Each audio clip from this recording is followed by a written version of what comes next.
All right, welcome back. We're at filter 3. This is module 7, filter 3, the seller decides. And guys, this is the easiest step in the process because you don't have to do anything. There's only, and this is going to be a short module because there's only really a couple small points that I want to cover that really explain what you have to do during the filter 3 process. And that is basically nothing. So we're going to talk about what your process is going to be as you're waiting for the seller to decide. But before we get into that, quick disclosure, I have to do at the beginning of every module. I'm not a licensed attorney, accountant, financial advisor, broker, or any other licensed individual. I'm just a student, just like you guys. So let's dive in. Deal Spotter system, we have gone through lead generation. Filter number 1, which is seller desire. We know that they're interested in an offer. So we go back and we do the math on the property in step 2 in quick analysis. And then filter number 2 is we double check and make sure that they can sell us their property, that they're financially able to sell us their property by seeing if the offer price that we've calculated is higher than their mortgage balance. And we do that via the filter check process, or excuse me, via the mortgage check process.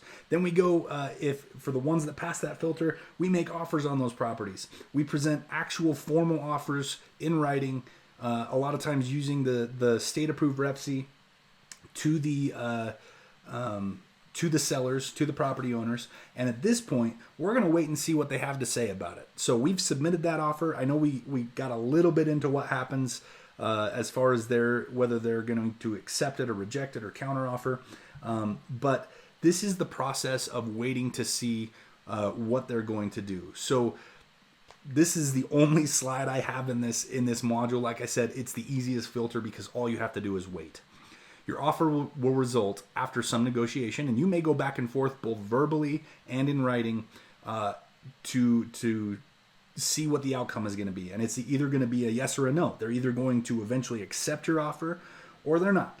And either one's okay. We've talked a lot in this course about being okay with no, and this is no exception. Be fine with no. You're going to get no's. In fact, you're going to get no's more than you're going to get yeses, and this filter is no exception. Each filter, without exception, you will remove most of your leads from that filter or from that step, right? So only a small amount of yeses are going to pass through each filter. Be prepared for that. That's why I tell you at the beginning, at lead generation, you have to take massive action because only a few of them are going to make it all the way to the end. Do not cry over spilled milk. If a seller rejects your offer or just ignores it, then and allows the acceptance deadline to pass, it's a no. It's time to move on quickly to the next prospect. Don't cry over it. Don't try to go back and negotiate. You may have just a quick conversation with them in wrap up to make sure or verify, but don't spend hours and hours trying to figure out how to turn their no into a yes, because most of the time that's just wasted time. We're going after the low hanging fruit. So just move on to your next prospect if you get a no. That's all I have for you for the seller decides filter. Like I said, it's really, really easy. All you have to do is wait for their answer. If it's a yes, it passes the filter. If it's a no, then you discard it and you move on to the ones that are yeses.